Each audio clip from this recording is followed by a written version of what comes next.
Hello, good day, ma'am. I'm Cadet Third Class Lopez Julius SRD from 2 Bravo. So today I will discuss the sequence of steam boiler control system. The sequence of steam boiler control system.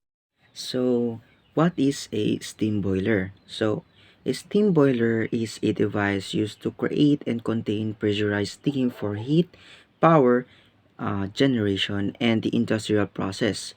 It typically consists of a pressure vessel in which water heated to produce steam. The process involved the application of heat to the water, converting it to steam, which can then be utilized for various purposes.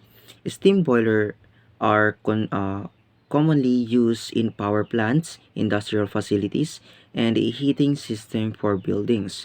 They are crucial in providing a source of energy for a wide range of application.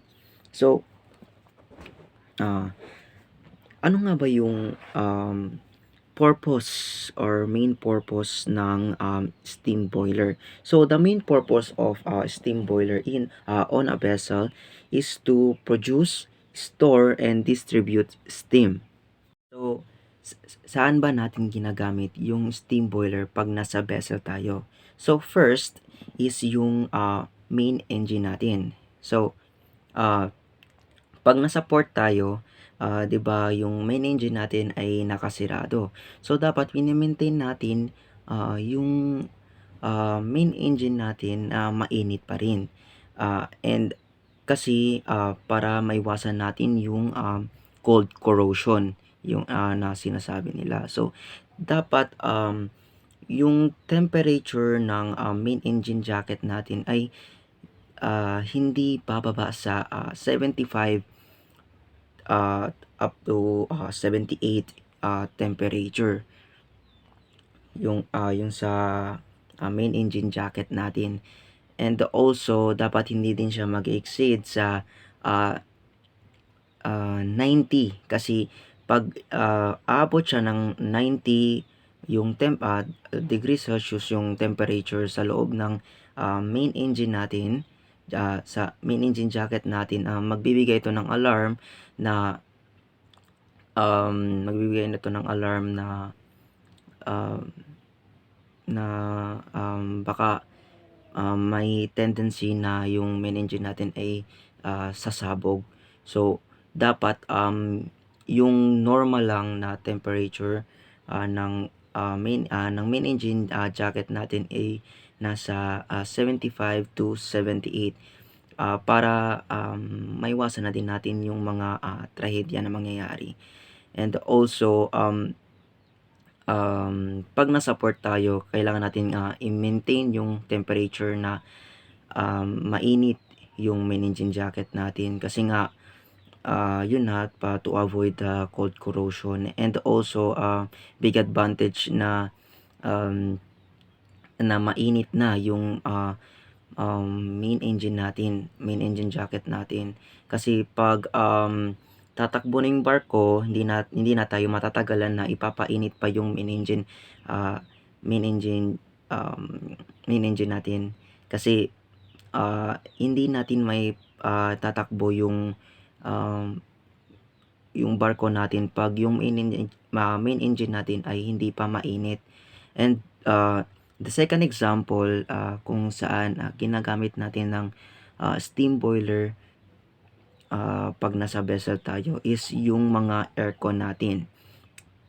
Ah, example situation, 'pag, nasa malamig na klima tayo like, 25 or down, pababa na degree Celsius. So, puwede din natin gamitin yung, steam boiler natin para yung mga, para, magbigay siya ng, hot temperature sa, mga aircon natin para yung mga kwarto-kwarto natin, sa barko like mga rooms, um, mainit yung mabigay na, ah, ano ba yun, mainit yung temperature na maibigay yung ng, aircon natin.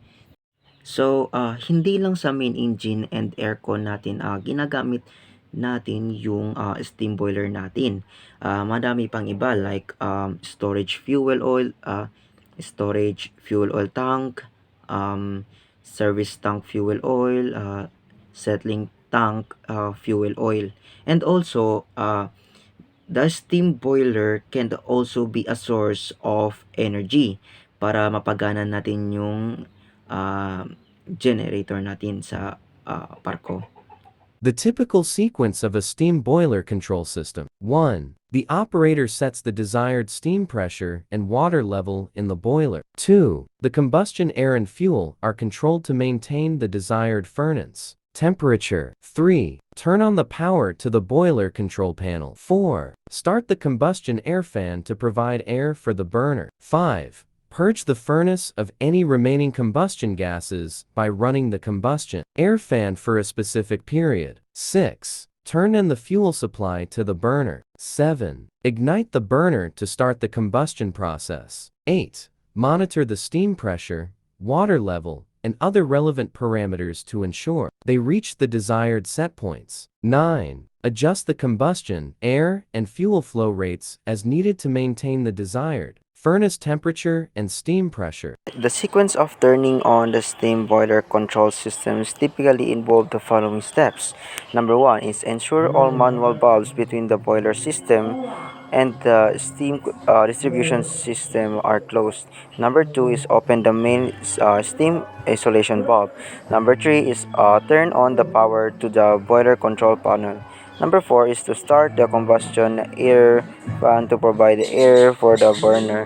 Number five is to purge the furnace of any remaining combustion gases by running the combustion air fan for a specified period. Number six is turn on the fuel supply to the burner. And number seven is to ignite the burner to start the combustion process. Number eight is to monitor the steam pressure, water level, and the other relevant parameters to ensure they reach the desired set point. Number nine is to adjust the combustion air and fuel flow rates as needed to maintain the desired furnace temperature and steam pressure. The sequence for turning off a steam boiler control system typically involve the following steps. Number one, gradually reduce the fuel supply to the burner to lower the combustion rate. Number two, allow the boiler to cool down gradually to prevent thermal shock. Number three is to close the fuel supply to the burner once the combustion process has stopped. Number four is to turn off the combustion air fan. And number five, close the main steam isolation valves. Number six is to perform any necessary post operation checks and maintenance tasks to prepare the boiler for the next operation. Thanks for watching.